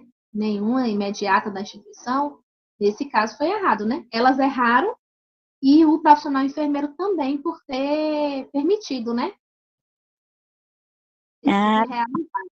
Entendi. Obrigada, professora. Certo, minha gente? Voltando aqui às aplicações, a advertência verbal então consiste dessa maneira. No caso da multa, é outra penalidade que pode ser aí aplicada em conjunto com as demais ou de forma isolada. A multa, ela se refere a um valor financeiro, né, que esse profissional de enfermagem ele vai ter que estar ressarcindo ali, né, o conselho. Esse valor, ele é que pode ser de 1 até 10 vezes o valor da categoria profissional dele. Então, o valor da anuidade do técnico, o valor da anuidade do enfermeiro, tá? Não é o mesmo valor para todos os profissionais. E aí, na hora do julgamento, que for ali aplicada aquela penalidade, já vai ser informado esse profissional quanto é que ele vai pagar. Então, se é uma vez só o valor, se é duas, se é 3 vezes o valor, se é 4 vezes o valor, certo? Então, o valor mínimo é de uma anuidade e o valor máximo é de 10 vezes o valor da anuidade, ok? E aí vai ser gerado um boleto e esse profissional vai ter que pagar esse boleto e comprovar esse pagamento. Lembrando que também ele fica com um registro na ficha dele por 2 anos, certo? A censura. A censura, ela é, como o próprio nome está dizendo, a censura ela é a informação, você é notificado, né, aos jornais de grande circulação e também ao local que o profissional trabalha, que esse profissional ele cometeu uma infração ética e que foi penalizado por essa infração.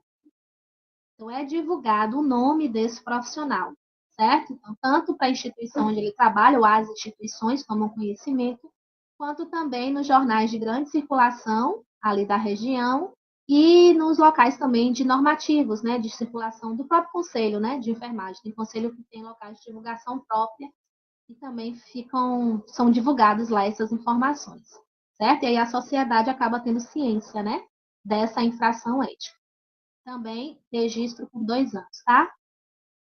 A suspensão do exercício profissional, ela envolve a inatividade, então o profissional ele fica impedido de exercer a sua profissão por até 90 dias. E aí também na hora ele vai saber, né, qual é o período que foi aplicado a ele. Cada situação vai ser avaliada de forma individual, né? A gravidade da infração, o que ele cometeu, os prejuízos que causou, né, de danos ao paciente, enfim. E aí, durante esse período, ele é impedido de trabalhar. E não é só no vínculo onde aconteceu a infração. Ele não pode exercer a enfermagem. Então, ele cometeu a infração no hospital A, mas ele trabalha no hospital B. Ele fica impedido de trabalhar no hospital A e no hospital B. Ele não pode desenvolver nenhuma atividade ligada à enfermagem. Ele dá aula, também não pode dar. Ele não pode exercer nada ligado à enfermagem, nada que ele precise, né, do registro dele para exercer enquanto profissional de enfermagem por esse período. E, além disso, também é divulgado, né, a ocorrência aí da infração ética, como eu já falei para vocês. No caso da cassação, também a suspensão fica o registro por 2 anos, tá? No caso da cassação, ele é uma penalidade que é aplicada pelo Conselho Federal de Enfermagem, onde o profissional ele é impedido também de exercer qualquer atividade ligada à enfermagem por um período de até 30 anos. E aí também a quantidade de anos que vai haver esse impedimento, que vai ocorrer esse impedimento, depende muito do que aconteceu, né? Vai tudo ser avaliado, né, durante aí a averiguação no processo, né? Os danos que ele causou, se foi danos permanentes, se não foi permanente, enfim. Tudo isso é avaliado para determinar o prazo, então, que ele ficará impedido de exercer a profissão. Ok? Alguém levantou a mão, eu não consegui ver o nome. Boa tarde, professora Estela. Só tirar uma dúvida. Quando você fala em censura, essas notícias que a gente vê, por exemplo, tal profissional técnico de enfermagem fez a medicação errada, exemplo, leite na aveia. Isso, e aí passa no jornal, aparece no jornal e tal. Isso é um tipo de censura ou é só uma notícia ali que foi passada no jornal? Isso é um tipo de passar no jornal, é uma punição? Assim? Não, isso é notícia. O pessoal nem sabe se é verdade, às vezes nem averigua, né? Se realmente aconteceu daquela forma e o pessoal sai divulgando. Não. A censura ela é uma nota oficial que sai, né? E aí não é em qualquer jornal, como eu falei, né? São geralmente naquele estado tem aquele jornal que é de maior credibilidade, né? Tem muitos anos no mercado, enfim, sabe? Tem um valor assim maior de referência. E aí, e que geralmente o conselho já usa, né, para informar editais, alguma coisa assim relacionado à profissão, né? Então, aí nesse caso, sai uma nota oficial dizendo, Conselho Regional, por exemplo, Conselho Regional de Minas Gerais informa a sociedade, tá? Dá só um exemplo aqui descrito. O profissional, fulano de tal, tal assim, na inscrição tal, tal assim, respondeu a um processo ético, sendo, né, penalizado por infração ética, não, certo? Uma nota oficial. Ok? Tá ótimo, muito obrigada. Nada. E aí, minha gente, ainda no capítulo 4, né, dessas infrações e penalidades, como eu disse para vocês, a aplicação dessas penalidades, né, refere-se também à natureza do que foi cometido. E aí, como eu disse para vocês, essas infrações elas são caracterizadas, né, como leves, moderadas, graves ou gravíssimas. Então, são consideradas infrações leves aquelas infrações, né, cometidas pelos profissionais de enfermagem que de alguma forma ofenderam ali a integridade física daquele paciente, daquele profissional, mental, de forma mental ou até moral, certo? De qualquer pessoa, tá, gente? Não precisa ser só o paciente, isso é muito importante dizer. A infração pode ser contra um colega de trabalho, pode ser contra um paciente, pode ser contra a família, certo? Com as pessoas da sociedade. A questão é quem fez isso. Se eu, Stella, enquanto enfermeira, enquanto profissional de enfermagem, infringir algum desses artigos, eu já posso ser responsabilizada. Oi? Gente, eu não... Estão me ouvindo? Eu não consegui ouvir, ficou assim embolado.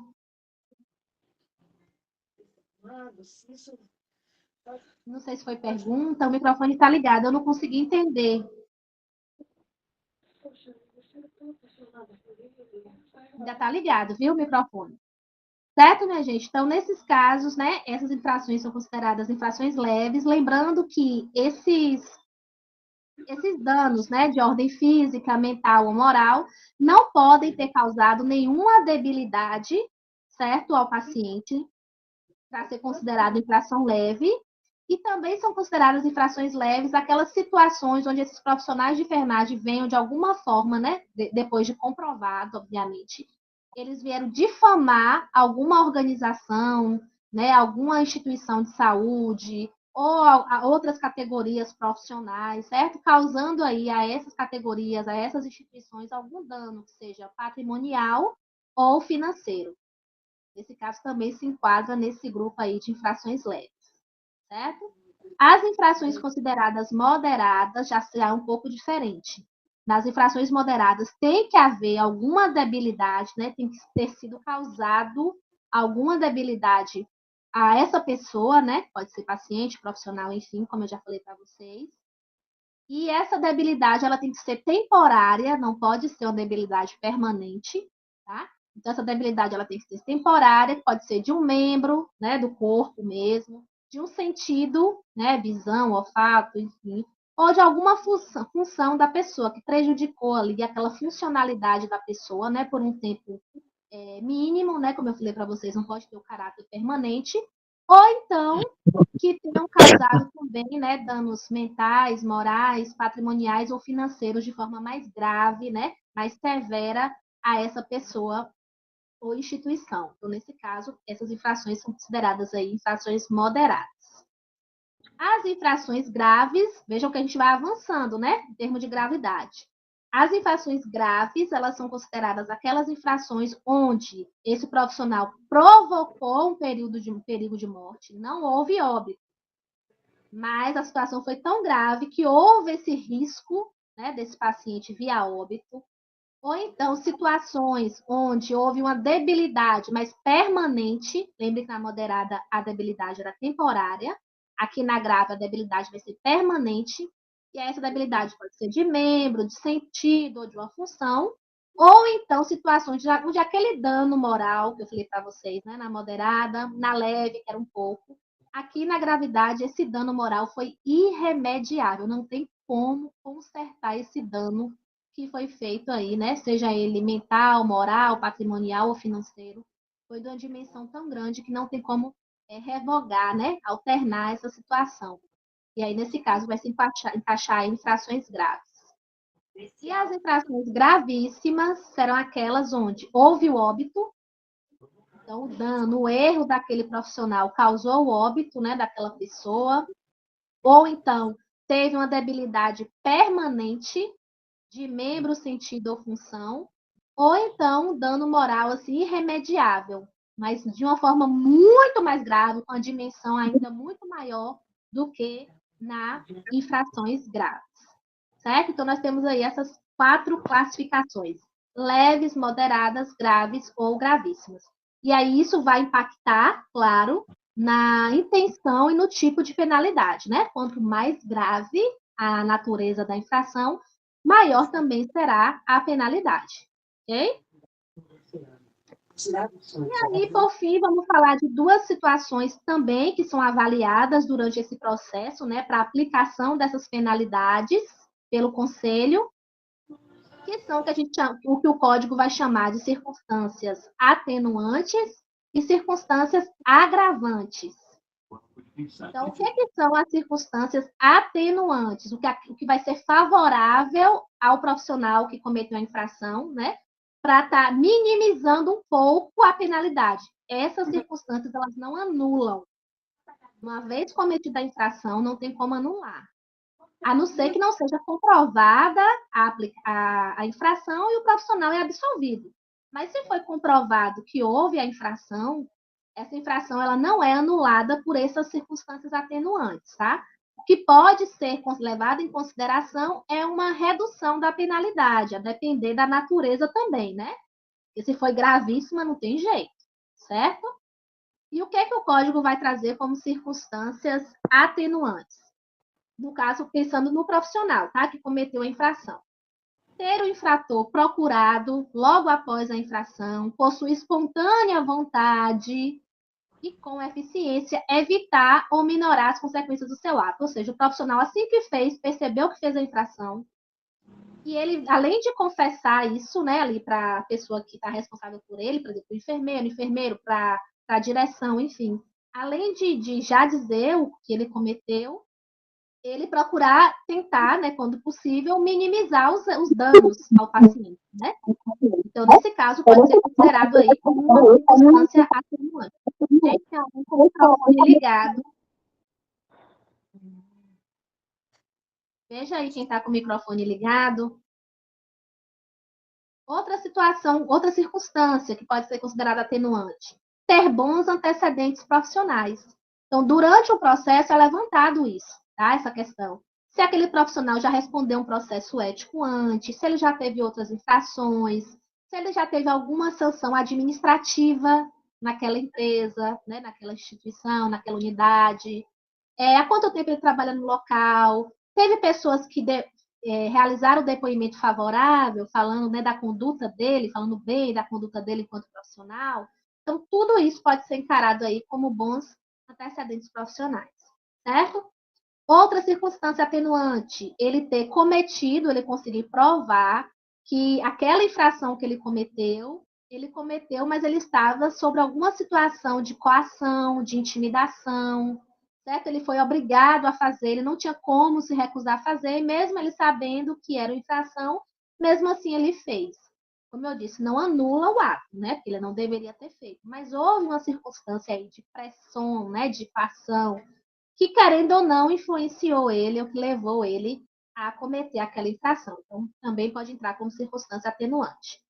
Outra circunstância atenuante, né? Ele ter realizado essa infração sobre força física. Então, não foi só uma coação, né? Não foi só uma ação verbal, mas houve ali um emprego de força física, de violência, que obrigou ele a realizar aquele ato que ele não deveria ter realizado. Isso também entra como circunstância atenuante. E o 5, né, que acaba sendo um pouquinho da 1 também, que é ter confessado espontaneamente. Então, assim, ele, além, né, desse momento de ter confessado lá, no momento que aconteceu, ou então, mesmo que não foi nesse momento, mas quando chegou o processo, quando ele foi, né, notificado, ele realmente assumiu, disse, olha, realmente eu cometi a infração. Mesmo que ele não tenha falado, né, de maneira ali imediata. Mas ele confessou de forma espontânea. Então, também entra como circunstância atenuante. Alguém levantou a mão, é dúvida? Professora, eu não entendi essa parte aí da coação e da intimidação e força física. Você pode me explicar de novo, por favor? Eu não entendi nada. Vou te dar um exemplo, certo?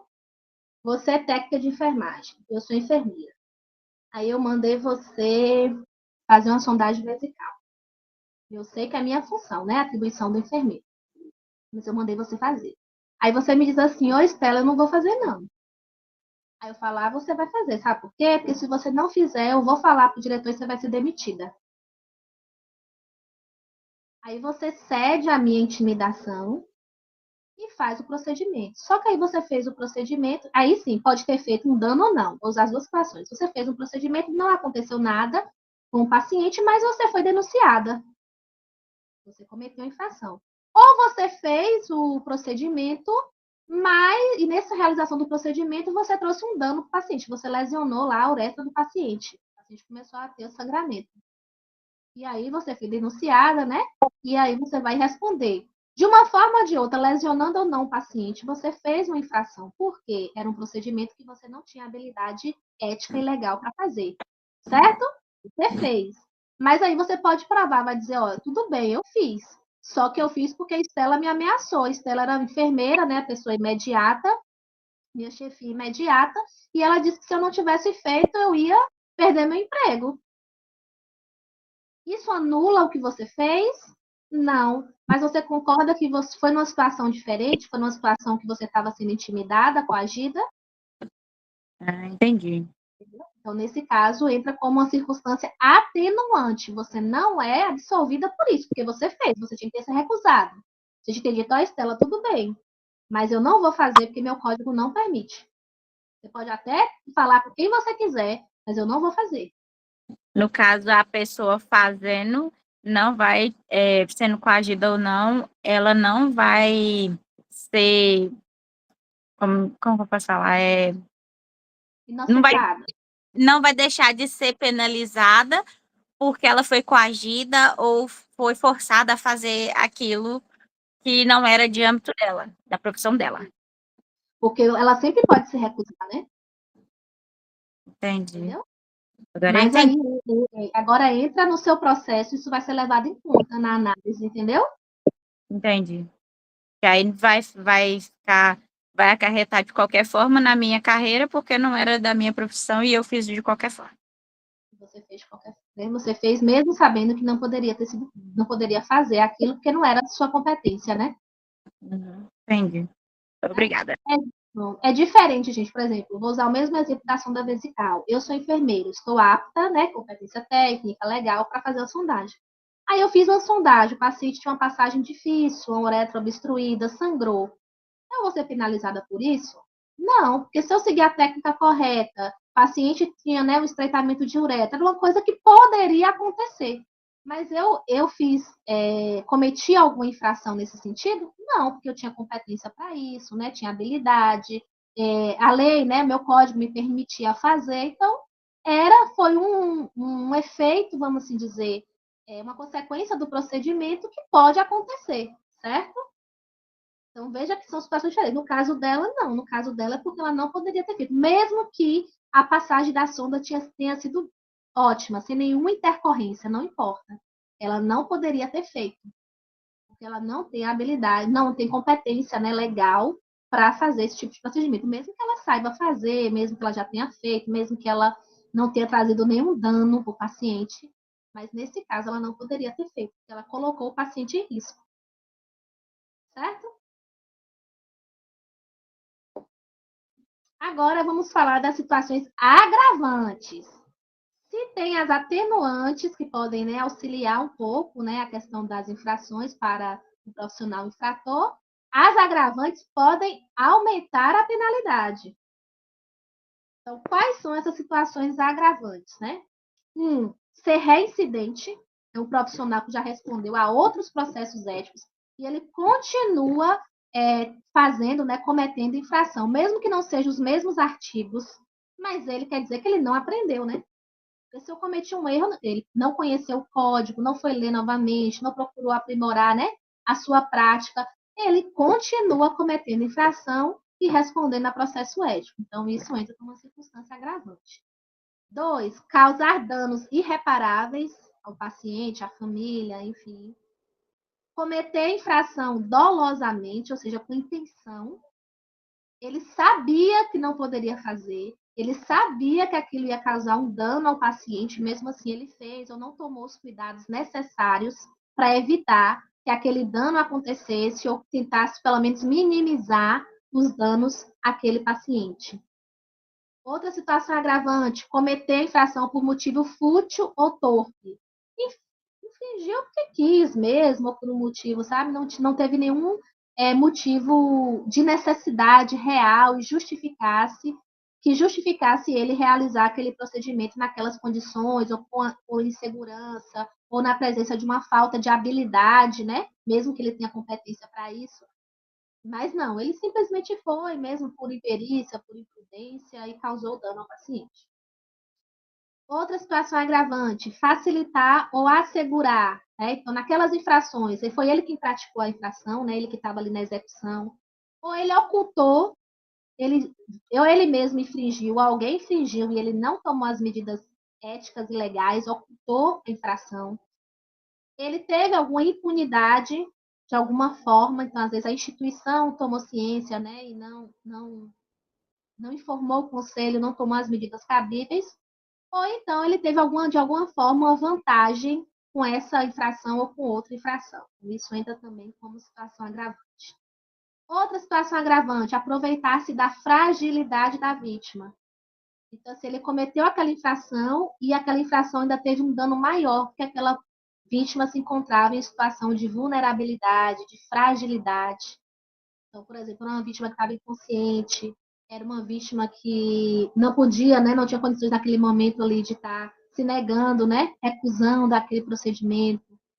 Então, se for comprovada essa fragilidade, essa vulnerabilidade da vítima, entra como circunstância agravante. Outra circunstância agravante, cometer a infração com abuso de autoridade. Então, eu usar a minha posição de chefia, de diretoria, de assessoria, para fazer aquela infração ou para facilitar aquela infração por outros profissionais, né, dentro daquele ambiente de serviço ao qual eu sou responsável. Ou em situações em que eu acabei violando ali, né, alguns dos meus deveres que fazem parte da minha profissão, né, porque eu estava também nessa situação de poder, né, de hierarquia. Também entra como situação agravante. E a última situação agravante, ter maus antecedentes profissionais. Não só na questão ética, de ter respondido a outros processos, mas eu ter mesmo, né? Ter outras demissões, por exemplo, no meu currículo por justa causa, não ter um bom relacionamento profissional, ter outras denúncias, né, dentro das instituições, mesmo que não chegou no conselho, ter um mau relacionamento, né, com os colegas. Então, tudo isso pode ser considerado aí como maus antecedentes profissionais e entrar como circunstância agravante. Certo? Dúvidas, minha gente, aqui do código? Muita informação, né? Podemos ir para as questões? Dê aí um joinha, se puder. Vamos ver como é que são cobrados esses conteúdos. Vamos lá? Primeira questão, diz assim: de acordo com o decreto número 94.406 de 87, é correto afirmar que o exercício da enfermagem no Brasil é permitido apenas a profissionais inscritos no Conselho Regional de Enfermagem da respectiva região e que possuam qual habilitação? Letra A. Certificado de participação em curso de primeiros socorros. B. Diploma ou certificado de enfermeiro, técnico de enfermagem, auxiliar de enfermagem ou parteiro, respeitando os graus de habilitação. Letra C. Registro profissional em qualquer conselho da área da saúde. E D. Diploma de curso técnico em qualquer área da saúde. Qual alternativa vocês marcariam? A, B, C ou D? Letra B. D. Quem mais, gente? Eu, letra C. Vamos lá. D, C. Quem marcaria diferente ou marcaria igual? As meninas? Olha, surgiu um B.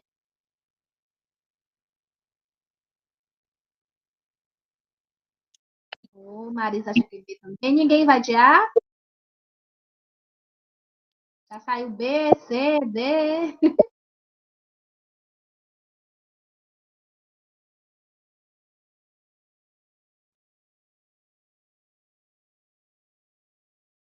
Olha, essa aqui é a letra B também, a colega. Eu marquei o trem errado. Ó, já sabe como eu digo, né? Não pode marcar errado no gabarito, não. Vou deixar trocar só dessa vez, viu, Rai? Diga aí, qual é que você marcaria?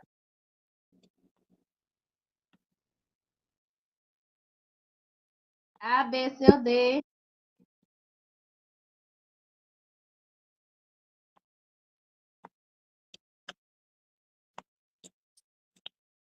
Na verdade, era para marcar B. E eu marquei, e era pra marcar da B e digitei a letra D, na verdade. Então, tu vai ficar com a letra B. É, com a B. Bora ver, né? Quem acertou. Vamos lá. Lembrando que quem errou, não fique desanimado, tá? Importante aqui é a gente aprender para não errar na hora da prova. Então, resposta certa. Letra B. E aí, parece que a maioria acertou, né? Porque eu vi aqui passando as respostas de vocês. Mas vamos lá, ó, saber por que as outras estão erradas. Primeira coisa, gente, o enunciado da questão, ele não vai falar de uma categoria específica, né? Ele está falando de uma maneira geral. Ele falou o exercício da enfermagem no Brasil. Então, ele está querendo envolver aí todas as categorias, né? As 4 categorias que nós falamos, né? Enfermeiro, técnico, auxiliar e parteiro. Então, ele já vai dizer uma informação aí no enunciado que um dos requisitos, que é a inscrição no Conselho, né, de Enfermagem, Regional de Enfermagem da respectiva região, já está feito, isso ele já disse no enunciado. Aí ele quer saber qual é o outro requisito para essa habilitação. Então, letra A diz assim: certificado de participação em curso de primeiros socorros? É isso que vai garantir a pessoa exercer enfermagem no Brasil? Não, né, minha gente? Até porque para ter curso de primeiro socorro não precisa nem ser da área da enfermagem, né? Qualquer pessoa leiga pode fazer um curso de primeiro socorro, certo? Letra A, falso. Letra B, diploma ou certificado, né? Para enfermeiro, no caso vai ser o diploma, técnico de enfermagem, auxiliar de enfermagem ou parteiro, respeitando os graus de habilitação, né? Porque o enfermeiro vai ser o diploma e os demais será um certificado de conclusão. Então, letra B, certinho. Letra C, registro profissional em qualquer conselho da área da saúde. Não, né? Para ser habilitado a exercer enfermagem, tem que ter o registro profissional no Conselho de Enfermagem, né? No Conselho Regional de Enfermagem. Então, não é em qualquer área da saúde. E lá e anunciado já me dizia, né? Que nesse caso já tinha o registro. E letra D, diploma de curso técnico em qualquer área da saúde. Não, gente. Aí o diploma ou certificado vai ter que ser respectivo a cada área, a cada categoria da enfermagem, né? Enfermeiro, técnico, auxiliar ou parteiro. Então, não é qualquer área da saúde. A pessoa, o fisioterapeuta pode desempenhar atividades de enfermagem, que são, né, atribuídas às categorias de enfermagem? Não. Ok? Próxima questão desse ano diz assim: segundo o Código de Ética dos Profissionais de Enfermagem, quando há uma inobservância às suas disposições, por exemplo, a omissão ou a conivência com um ato que está entre as proibições, ocorre uma: letra A, expulsão; letra B, negligência; letra C, censura; letra D, infração ética; ou letra E, suspensão. Qual alternativa aí vocês marcariam? A, B, C, D ou E? Isso,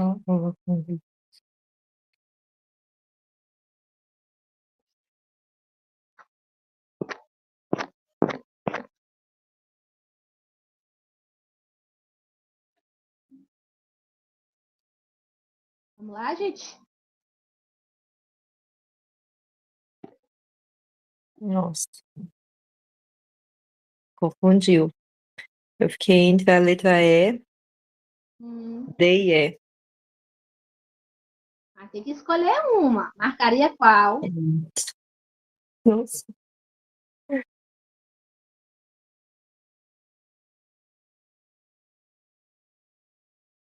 Essa aí também me deixou bem confusa, viu?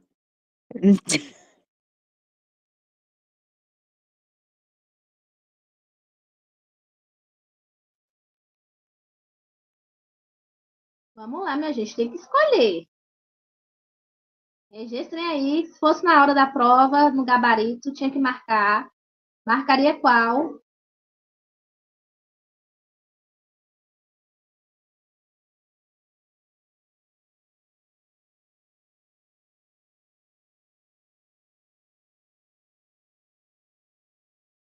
Vamos ver? Gente, antes de eu falar aqui a resposta, vejam o seguinte. No enunciado, ele não está especificando nenhum artigo, nenhuma referência, né? Nem aos deveres, nem às proibições, né? Lá do Código de Ética, não está se referindo a nenhum tipo de penalidade, né? Censura, suspensão, multa. Ele não fala sobre isso no enunciado.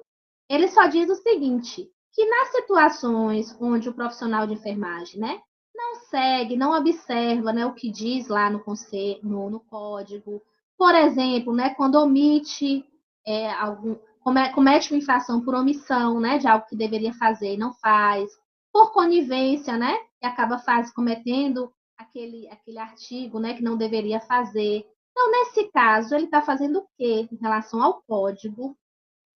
Então, resposta certa, ele está tendo o quê? Uma infração ética. Quando ele não observa, quando ele não cumpre o que está escrito no código, né? Não obedece ali aos artigos do que é dever ou do que é penalidade, ou do que é proibido, né? Do que é proibido a ele. Nesse caso, ele comete uma infração. Aí, a depender do tipo de infração, é que vão vir as penalidades, né? Que pode ser censura, suspensão, advertência, multa, enfim. Ok? Mas aí o enunciado não fala nada sobre isso. Certo? Letra A, expulsão nem existe. Certo? As penalidades, lembra? Advertência, multa, censura, suspensão e cassação. Nem existe letra A, expulsão. Letra B, negligência. Negligência é a forma como ele vai cometer essa infração. Ele pode ser por negligência, ele pode cometer por imperícia, ou seja, por falta de conhecimento, ele pode cometer por imprudência. Tá? Isso já vai estar ali inerente ao que ele vai estar cometendo, certo? E letra C e E, que é censura e suspensão, são algumas das penalidades. E aí o enunciado, como eu disse, não traz, né, nenhuma referência aí às penalidades. Então, resposta certa, letra D. Ok? Próxima questão diz assim: analisa as afirmativas a seguir relativas ao capítulo 4 das infrações e penalidades presente na resolução COFEN número 564 de 2017, Código de Ética dos Profissionais de Enfermagem. Então, vamos analisar aí cada item desse para ver qual ou quais, né, são verdadeiros. Item 1. A advertência verbal consiste na admoestação ao infrator de forma reservada, que será registrada no prontuário deste na presença de duas testemunhas. Verdadeiro isso sobre a advertência verbal? Item 2. A multa consiste na obrigatoriedade de pagamento de 1 a 10 vezes o valor da anuidade da categoria profissional a qual pertence o infrator, em vigor no ato do pagamento. Item 3. A censura consiste na perda do direito ao exercício da enfermagem por um período de até 30 anos e será divulgada nas publicações do Sistema COFEN Conselhos Regionais de Enfermagem. E aí, minha gente, qual a alternativa? Quais itens são verdadeiros? A, B, C ou D? Letra D, todas estão corretas.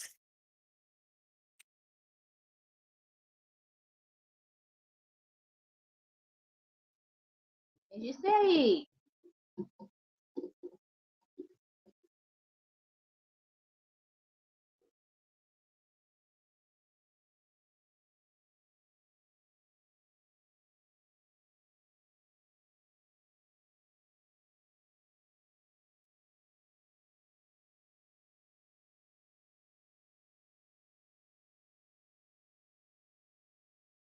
Cuidado para ler com atenção, para não errar por besteira, tá? Por desatenção.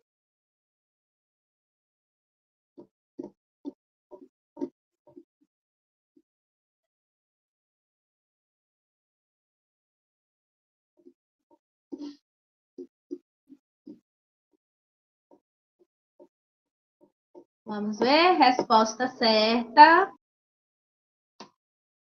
Letra A. Quem acertou?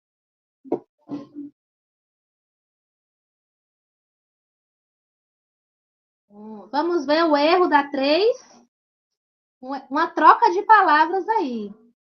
Minha gente, qual é a penalidade que oferece aí, né? Está relacionada a essa perda do exercício, né? Do direito de exercer a profissão por até 30 anos? É censura? Não. Essa suspensão por até 30 anos é cassação, certo? Então, por isso que a alternativa 3 é a alternativa falsa. Então, só estariam verdadeiros aí itens 1 e 2. Ok? Censura está relacionada à divulgação, lembra? Da infração ética, eu falei para vocês, nos jornais de grande circulação, nas publicações do sistema COFEM, conselhos. Censura é só isso, tá bom? Só não, né, gente, que expõe. Eu digo assim, está relacionada a isso, que não é nada bom. Próxima pergunta, ó. 2025 da banca do concurso. Diz assim. O técnico de enfermagem trabalha no setor de terapia intensiva e recebe uma ordem para realizar um procedimento invasivo para o qual não foi treinado e não tem habilitação técnica. Considerando o código de ética, marque V para as afirmativas verdadeiras e F para as falsas. Vamos lá? Primeiro item. O profissional pode realizar o procedimento para não prejudicar a continuidade do atendimento e colaborar com a equipe interdisciplinar. Conduta verdadeira ou falsa, aí para o profissional. Segundo item, o técnico de enfermagem tem direito de comunicar por escrito à chefia imediata sua não habilitação para realizar o procedimento, resguardando-se de responsabilização futura. E item 3, o profissional não pode sofrer punições por recusar a realizar um procedimento para o qual não possui habilitação técnica. Aqui eu repeti os itens. Qual alternativa vocês marcariam? Tá? De cima para baixo. A, B, C ou D?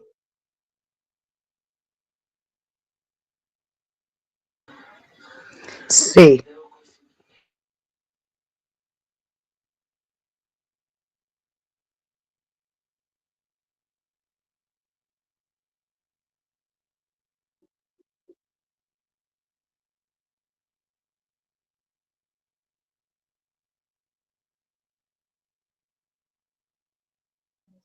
Vocês já foram respondendo aí. Vamos ver se dá certo. Por enquanto, todos que responderam acham que é a letra C. Será? Resposta certa. Letra C, minha gente. Muito bem. Não vou explicar, porque eu já falei, né? Nessa aula, eu falei muito sobre isso. Inclusive, dei exemplos. Então, a única alternativa, o único item falso era esse primeiro item aí, falando que o profissional teria que realizar o procedimento. Imagina, né, gente? Falamos que nenhuma situação aí, né, justifica a realização do procedimento nessas condições que foram descritas aí no enunciado, né? Não tinha habilitação técnica, não foi capacitado, certo? Próxima questão desse ano também diz assim. De acordo com a resolução COFEN número 564 de 2017, que aprova o novo Código de Ética dos Profissionais de Enfermagem, analise as afirmativas a seguir sobre infrações e penalidades. Vamos também olhar de novo cada item. Item 1. Considera-se infração ética e disciplinar a ação, omissão ou conivência que implique desobediência e ou inobservância às disposições do Código de Ética dos Profissionais de Enfermagem, bem como a inobservância das normas do sistema COFEN Conselhos Regionais de Enfermagem. Item 2. O ou a profissional de enfermagem responde pela infração ética e ou disciplinar que cometer, não respondendo, portanto, quando as infrações tiverem sido cometidas por outrem, mesmo que dela obtiver benefício. 3. A gravidade da infração é caracterizada por meio da análise dos fatos, dos atos praticados ou atos omissos e dos resultados. 4. As penalidades a serem impostas pelo sistema COFEM Conselhos Regionais de Enfermagem são as seguintes: advertência verbal, multa, censura, suspensão do exercício profissional, cassação do direito ao exercício profissional. Qual ou quais desses itens são verdadeiros? Vou voltar aqui para vocês olharem novamente os itens 1, 2 e 3.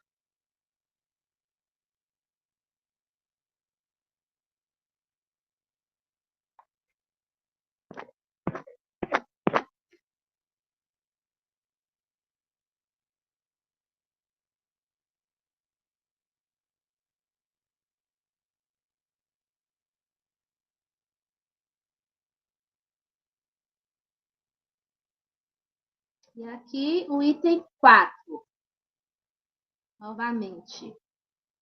E aí, quais estão corretas?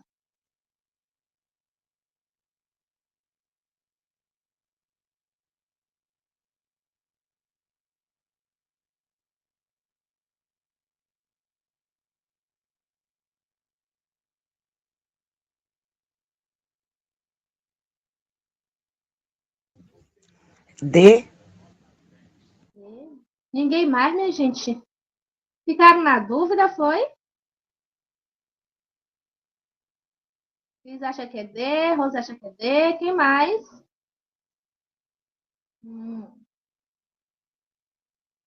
Ana acha que é D também. Aparecendo D. Ih, será que todo mundo vai na D que está respondendo?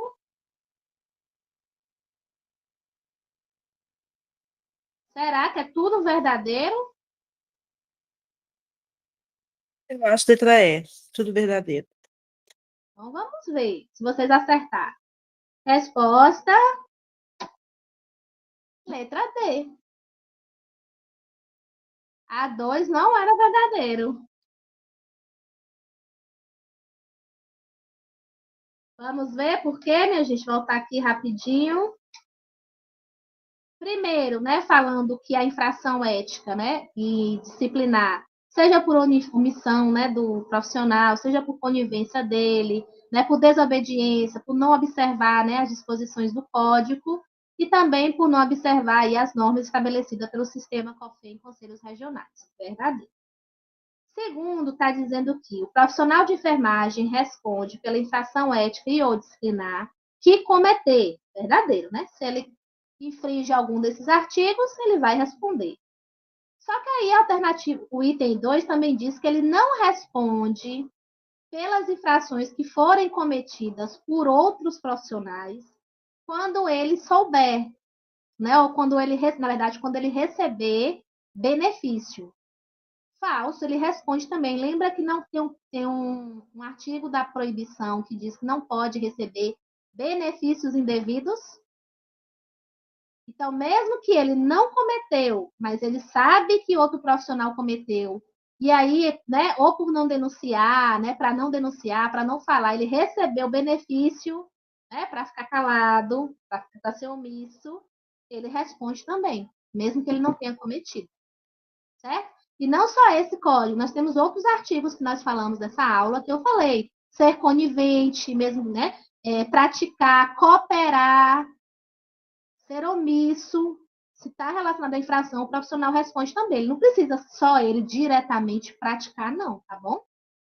Então, por isso que o item 2 é falso.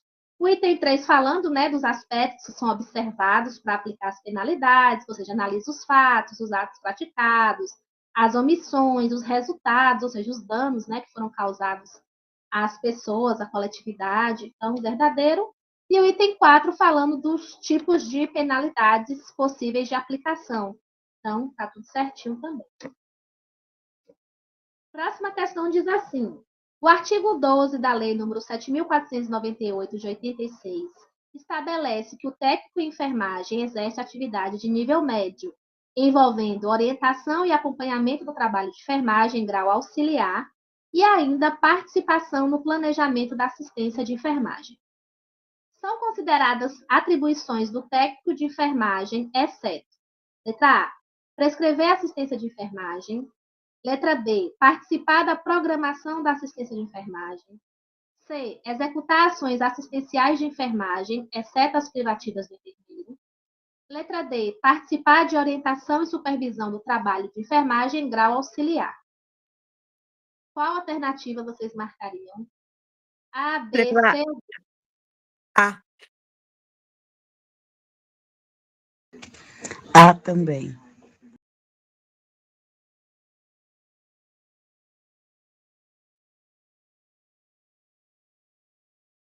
Foram mais rápidas, né? Nessa.